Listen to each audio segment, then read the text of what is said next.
कह रहे हैं 3.5 करोड़ वोट यूपी में काटेंगे। भाई, आपको भाजपा से ज्यादा शातिर और चालू पार्टी इस पूरे दुनिया में कोई है? पूरे दुनिया में क्या लग रहा है ये बिहार चुनाव में भी इसको इशू बनाने की कोशिश की गई थी, तो ये मुद्दा बन पा रहा बिना मीडिया के समर्थन के? कैसे कोई आप बड़ा इशू बना पाएंगे और मीडिया आपका समर्थन करेगा नहीं? किसान अभी उनकी मुख्यमंत्री कह रही थी कूड़े पे जाके हमारा मंत्री कहता है तेरे को जाना होगा भाई। अब मोदी पहाड़ पे पहुंच गया अरावली, वहां कह रहे हैं तेरे को जाना होगा भाई, अरावली को ही जाना होगा। कुलदीप सिंह सेंगर आ रहा है, बाहर आ रहा है, बलात्कारी है, उम्र कैद हुई है, उसको भी अब बाहर लाया जा रहा है। देखिए, तो जो मुख्यमंत्री ये मानने को ही तैयार नहीं है कि कोडीन के कारण एक भी बच्चे की मौत हुई है, वो न्याय क्या करेंगे? अभी आपका एक बड़ा वीडियो काट के सब चला दिए हैं और उसमें हमसे बहुत प्यार है बीजेपी वालों को। देखिए, मोदी बहुत ही खतरनाक आदमी है। उसने वंदे मातरम की डिबेट रखी, सारे लोग आरएसएस को गालियां दे, मोदी को कोई बोला? उस मुसलमान का नाम बताओ जिसने कहा कि दलितों को गले में हाड़ी बांध के और पीछे झाड़ू बांध के घूमना होगा। सड़कें खामोश हो जाएंगी तो संसद आवारा हो जाएगी, तो सड़कों को खामोश नहीं होने देंगे आप? क्योंकि अब सदन में जितनी आवाज उठानी थी उठा लिया। सुप्रीम कोर्ट में तारीख पे तारीख मिल रही है। एसआईआर पूरे देश में गैर संवैधानिक काम हो रहा है। सीना ठोक के चुनाव आयोग गैर संवैधानिक काम कर रहा है। जो पावर उनको संविधान ने दिया ही नहीं, वो प्रयोग पूरे देश में चल रहा है और सारे लोग खामोश हैं। तो इसलिए सड़क पर हम लोग निकले हैं, क्योंकि अब सड़क के अलावा कोई दूसरा रास्ता नहीं है। 3 काले कानून जब किसानों के खिलाफ पास हुए थे तो वो 1 साल तक सड़कों पर बैठे। उसके बाद प्रधानमंत्री को मजबूर होके वो तीनों काला कानून वापस लेना पड़ा। 700 किसानों की शहादत हुई उसमें। उनको पाकिस्तानी कहा गया, खालिस्तानी कहा गया, तरह तरह से अपमानित किया गया, लेकिन वो हटे नहीं। और आज तो आपका वोट ही छीना जा रहा है। कह रहे हैं 3.5 करोड़ वोट यूपी में काटेंगे। यानी कई राज्यों की आबादी मिलाकर जितनी जनसंख्या होती है उतना वोट अकेले यूपी में काट देंगे। तो फिर चुनाव का क्या मतलब रह जाएगा? यही बात मैंने बिहार में कही थी कि भाई, अगर एसआईआर होगा तो चुनाव का कोई मतलब नहीं रहेगा। जीत का प्रमाण पत्र पहले ही बीजेपी को, मोदी जी को, ज्ञानेश कुमार जी ने पहुंचा दिया है। वही सच सामने आया। वहां पे आप देखिए, 60 70 हजार वोट एक विधानसभा में कटा। एक विधानसभा में आप कल्पना कीजिए कि अगर 70,000 वोट कट जाएगा, फिर वहां का चुनाव क्या बचेगा? 10,000 वोट से, कहीं 5,000 वोट से बीजेपी जीत गई। तो यही उत्तर प्रदेश में होने जा रहा है, जो मुझे खुली आंखों से दिख रहा है। इसलिए लोगों को इसके लिए लड़ना पड़ेगा, सड़कों पे आना पड़ेगा। लेकिन यूपी में तो योगी जी कह रहे हैं कि भाजपा का वोट ही कटा जा रहा है सब। अच्छा, ये नहीं कहेंगे तो विपक्ष गुमराह कैसे रहेगा? भाई, आपको भाजपा से ज्यादा शातिर और चालू पार्टी इस पूरे दुनिया में कोई है? पूरे दुनिया में। तो अगर वो अभी से हल्ला रोना नहीं मचाएंगे तो कैसे सब निश्चिंत बैठेंगे? कैसे विपक्ष वाले ये सोचेंगे कि अरे बाप रे बाप, अब तो बीजेपी वालों का ही वोट कट रहा है, चलो खुशी मनाओ। तो आराम से आप खुशी मनाते रहेंगे। पता चला वोट के वोट साफ हो गए, गांव के गांव साफ हो गए, फिर आप चक्कर लगाते रहिए। डबल गेम खेल रहे हैं। तीन कैटेगरी इन्होंने बना रखी है। एब्सेंट की कैटेगरी, शिफ्टेड की कैटेगरी और डाउटफुल कैटेगरी। अब अगर आपको डाउटफुल कैटेगरी, ये हमारे चेयरमैन है केमरी से, रामपुर से, आप बताइए, इनको डाउटफुल कैटेगरी में डाल दिया है। आप मुझे बताइए कि अब आप बताइए, ऐसी स्थिति में आदमी चक्कर काटता रहेगा? जाके इन्होंने बहुत शिकायत किया, बड़ा वो किया, तब जाके इनका वोट शामिल किया। तो एक 90 साल की बुजुर्ग महिला के ऊपर रामपुर में एफआईआर दर्ज कर लिया, नूरजहां के ऊपर। अब पूरा रामपुर आतंकित हो गया, डर गया कि भाई ये तो एफआईआर हो जाएगी, वोट ही मत बनवाओ। और मामला क्या था? उनके 2 बच्चे कुवैत में रहते हैं, उनका फॉर्म भर दिया उन्होंने, जो कि भारतीय नागरिक है, साइन कर दिया होगा, रामपुर के नागरिक है, साइन किया और लिखा माता। कहीं से भी गलत नहीं था। तो कहने लगे साहब वो कुवैत के नागरिक थे। अब कुवैत ऐसा देश है जो किसी को नागरिकता देता ही नहीं। लेकिन अब कौन कहे? तो इसलिए ये वोट बचाओ की यात्रा है, संविधान बचाओ की यात्रा है, क्योंकि बाबा साहब ने एक बहुत बड़ा अधिकार वोट का दिया इस देश के लोगों को। और उन्होंने कहा राष्ट्रपति के वोट की भी गिनती एक होगी, मजदूर हो, दलित हो, पिछड़ा हो, आदिवासी हो, अल्पसंख्यक हो, सबके वोट की गिनती एक होगी। और ये वोट की ताकत है कि प्रधानमंत्री हो, मुख्यमंत्री हो, मंत्री हो, सांसद हो, विधायक हो, सबको जनता के आगे झुकना पड़ता है। अब वही ताकत छीन ली जाएगी, फिर आप घर पे बैठे रहिए। क्या लग रहा है ये बिहार चुनाव में भी इसको इशू बनाने की कोशिश की गई थी, तो ये मुद्दा बन पा रहा बिना मीडिया के समर्थन के? कैसे कोई आप बड़ा इशू बना पाएंगे और मीडिया आपका समर्थन करेगा नहीं? किसान आंदोलन में मीडिया ने कौन सा समर्थन किया था, आप मुझे बताइए। किसान आंदोलन में मीडिया नेगेटिव कर रहा था किसानों पे। और एक मामला जो अपने आप हिट हो गया, आपको पता है क्यों हिट हो गया? जो राकेश टिकैत जी जिस दिन वो बिलख के रो पड़े, वो रोए थे, हाँ। उस दिन मीडिया क्यों पहुंचा था? मीडिया पहुंचा था उनका समापन करने।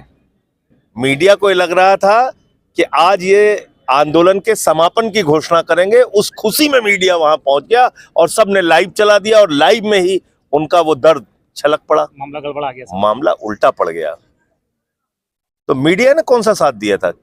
किसानों को देशद्रोही साबित किया गया, उनको कहा गया ये तिरंगे का सम्मान नहीं करते, उनको कहा गया इन्होंने लाल किले का अपमान कर दिया, क्या क्या नहीं कहा गया। तो इसलिए ये तो वोट का अधिकार है, इसके लिए सड़कों पे लोगों को उतरना ही पड़ेगा। वरना आप देखिए, ना तो आपका राशन बचेगा, ना आयुष्मान कार्ड बचेगा, ना पीएम आवास की आपको सुविधा मिलेगी, और ना आपको ईडब्ल्यूएस का कार्ड। जब वोट ही नहीं बचेगा तो फिर तो डिटेंशन सेंटर में सब लोग डाल दिए जाएंगे। आप वोट के चक्कर में तो कह रहे हैं पहाड़ भी नहीं छोड़ेंगे। देख रहे हैं अरावली पहाड़ मामला क्या चल रहा है। हाँ, वो अभी उनकी मुख्यमंत्री कह रही थी, कूड़े पे जाके हमारा मंत्री कहता है तेरे को जाना होगा भाई। अब मोदी पहाड़ पे पहुंच गया अरावली, वहां कह रहे हैं तेरे को जाना होगा भाई, अरावली को ही जाना होगा। क्या लगता है क्या क्या कर रहे हैं इस देश के साथ ये लोग? इतना घोर पाप। जिस अरावली की श्रृंखला की बदौलत हमको प्राकृतिक संपदा मिली हुई है, रक्षा मिली हुई है, आप उस अरावली को तहस नहस करना चाहते हैं।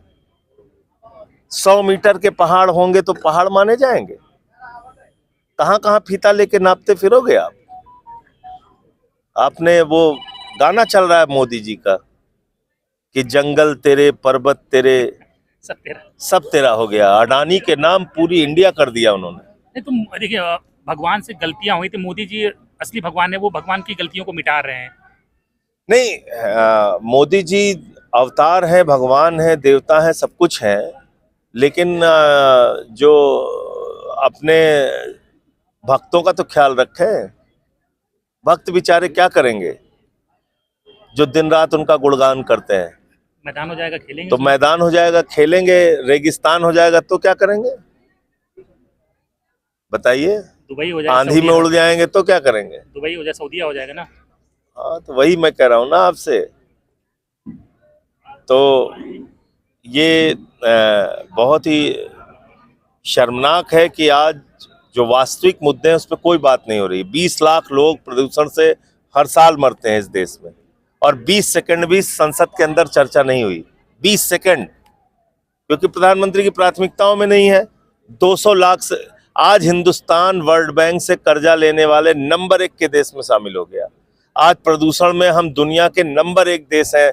दिल्ली नंबर 1 शहर है दुनिया का प्रदूषण के मामले में। तो आज 45 करोड़ बेरोजगारों की फौज हमने खड़ी कर दी है हिंदुस्तान के अंदर। महंगाई आसमान पे है, रुपया लगातार गिर रहा है। इन सारे मुद्दों पे कोई चर्चा सदन में नहीं होती। स्कूल बच्चों के बंद हो रहे हैं, अस्पताल बंद हो रहे हैं। फ्रस्ट्रेशन का आलम यह है, डॉक्टर मरीज को मार रहा है, मरीज डॉक्टर को मार रहा है, लेकिन किसी भी मुद्दे पर बातचीत नहीं होनी है। सिर्फ और सिर्फ नकली मुद्दे, नकली मुद्दों पे चर्चा, इन्हीं सब कामों में लगे रहते हैं। कुलदीप सिंह सेंगर आ रहा है, बाहर आ रहा है, बलात्कारी है, उम्र कैद हुई है, उसको भी अब बाहर लाया जा रहा है। देखिए, कोर्ट्स के ये जो फैसले आते हैं, हम लोगों को कहा जाता है भाई न्यायालय के फैसले के विरुद्ध नहीं बोलना है, लेकिन ऐसे जो कुछ फैसले आते हैं तो उससे लोग हतप्रभ रहते हैं, भाई क्या करे आदमी और कहाँ चला जाए। कोर्ट एकमात्र रास्ता होता है जहां उम्मीद से लोग जाते हैं कि न्याय मिलेगा। अब जिस महिला के परिवार के लोगों की हत्या हो चुकी है और इतना थ्रेट है, उस मामले में भी अगर न्याय नहीं मिला तो फिर कहाँ जाएगा आदमी। क्या लग रहा है, क्या मजबूरी है उसको बाहर लेके आ रहे हैं? नहीं, वो तो बीजेपी से जो भी व्यक्ति जुड़ा है उसके लिए कोई मजबूरी का सवाल नहीं होता, वो सीधा खुली आंखों से दिखता है। क्या मजबूरी है कि वाटर घोटाले के बाद हेमंत बिस्व शर्मा आज मुख्यमंत्री है आसाम का? क्या मजबूरी है कि शुभेंदु अधिकारी नारदा सारदा स्कैम के बाद लीडर ऑफ अपोजिशन है बीजेपी का? क्या मजबूरी है कि 70,000 करोड़ का सिंचाई घोटाले का आरोप लगाने के बाद अजीत पवार जो है वो उप मुख्यमंत्री है महाराष्ट्र का?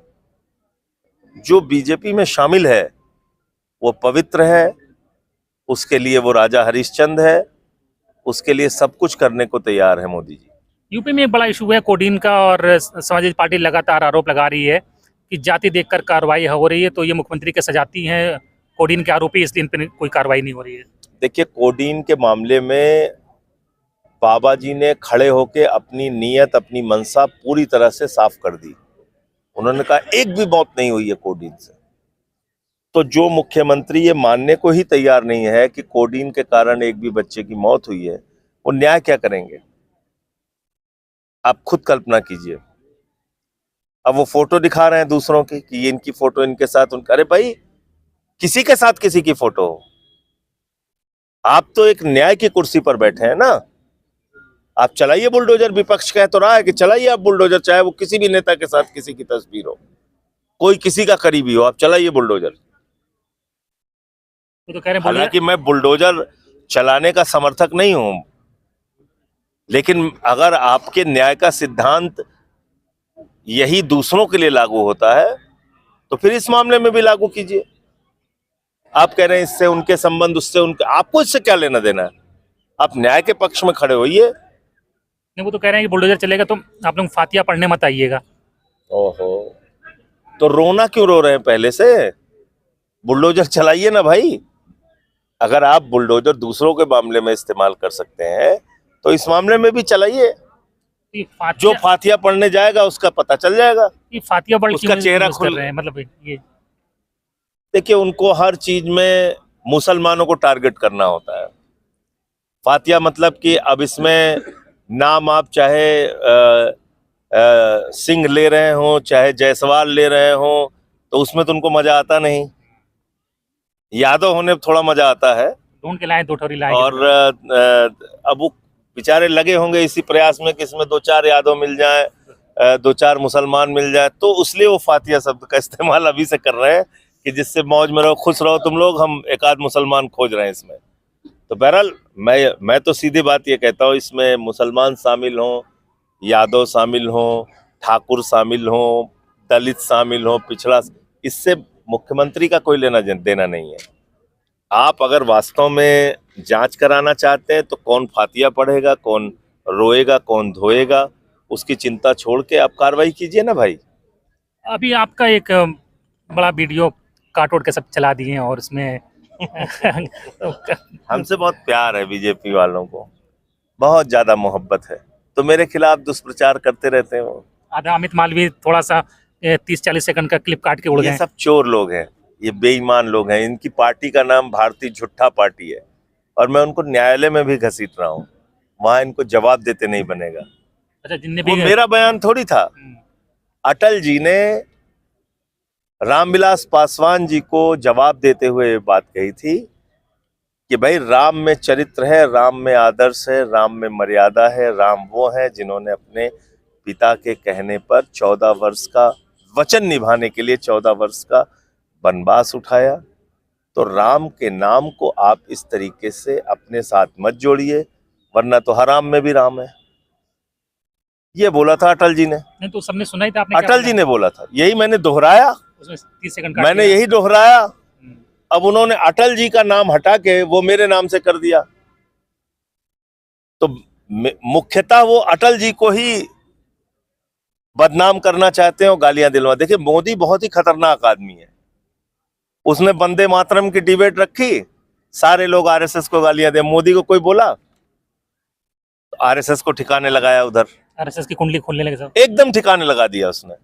बहुत दिमागदार आदमी है, बहुत ही खतरनाक सोच का व्यक्ति है। मुझे एक संघ से जुड़े हुए सांसद ने कहा, मैं नाम नहीं बता सकता, उस व्यक्ति ने मुझसे कहा इसमें कौन मोदी को गाली दे रहा है, सब तो आरएसएस को गाली दे रहे हैं। तो आरएसएस की पोल पट्टी खोलने के लिए वंदे मातरम की डिबेट मोदी ने रख दी। एक दूसरा काम क्या किया उन्होंने, अटल जी के बयान का मैंने जिक्र किया, उसने मेरा बयान कटवा के मुझे टारगेट करवाया। अपने चेले चापड़ जितने भी हैं बीजेपी के राष्ट्रीय हैंडल से मुझे टारगेट किया गया। उनके अमित मालवीय जैसे जो 2 रुपए के ट्विटर चलाने वाले लोग हैं, इनके द्वारा मुझे टारगेट किया गया, और भी तमाम इनके जो ट्रोल आर्मी है उसने मुझे टारगेट किया। तो देश को क्या पता चला कि भैया ये संजय सिंह का बयान नहीं, क्योंकि हमें भी जवाब देना पड़ा, हमारी पूरी टीम फिर जवाब देने में लगी। तमाम बुद्धिजीवियों ने जवाब दिया, तमाम यूट्यूब चैनल्स ने जवाब दिया, सबने पूरे देश को बता दिया भैया ये संजय सिंह का बयान नहीं है, ये बयान अटल बिहारी वाजपेयी जी का है। यानी जितनी ट्रोल आर्मी गाली दे रही थी वो अटल जी को बदनाम करने के उद्देश्य से गाली। तो बहुत ही खतरनाक शातिर व्यक्ति है हमारे देश का प्रधानमंत्री। एक आखिरी सवाल, अभी देखिए तमाम भर्तियां आई हैं, इसमें लेखपाल की भर्ती हो या पशु चिकित्सा अधिकारियों की भर्ती आई है, उसमें ओबीसी के रिजर्वेशन को बिल्कुल ऑलमोस्ट खत्म ही कर दिया उसमें। और बीजेपी में इतने बड़े बड़े ओबीसी नेता हैं, चाहे केशव प्रसाद मौर्य हो या नए प्रदेश अध्यक्ष हो, कोई सवाल ही नहीं उठा रहा। एक नेताजी और गए थे जो कह रहे थे कि सब लोडर बनते हैं, लीडर नहीं बनते हैं। Yellow uncle.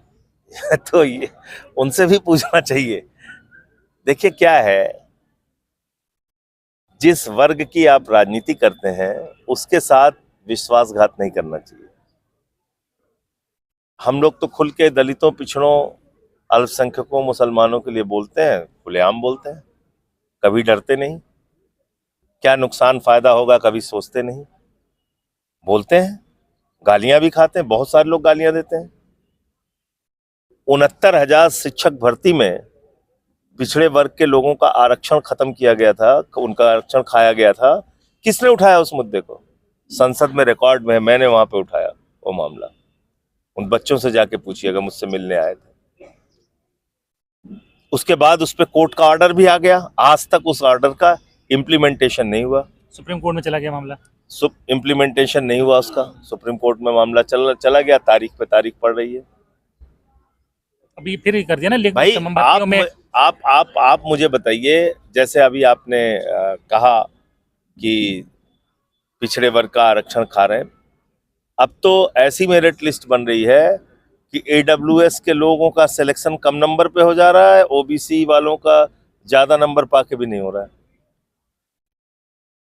हो रहा है, नहीं हो रहा है? हाँ हो रहा है। तब फिर तो ये जो पिछड़े वर्ग के नेता हैं, ये बोलते क्यों नहीं, जितनी बड़ी बड़ी पोस्ट पे हैं बीजेपी अब में? ये उनसे पूछिए, मैं उनसे बोलने की आजादी नहीं है वहाँ? क्या नहीं, बोलने की आजादी क्या, वो अपने सत्ता सुख के कारण नहीं बोल रहे हैं। एक दिन बोलेंगे, दूसरे दिन पता चला डिसमिस हो जाएंगे। हाँ, डिसमिस हो जाएंगे। जब वो विपक्ष में रहते हैं तब बोलते हैं।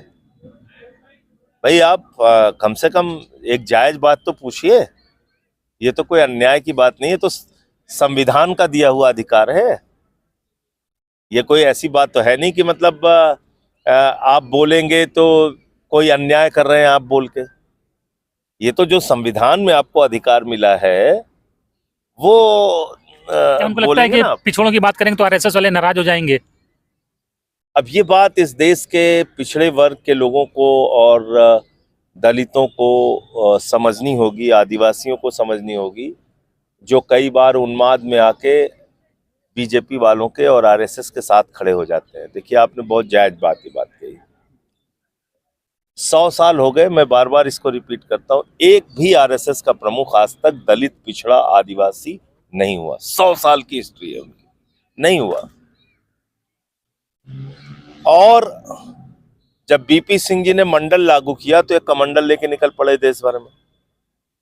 और उनकी सरकार इन्होंने गिरा दी।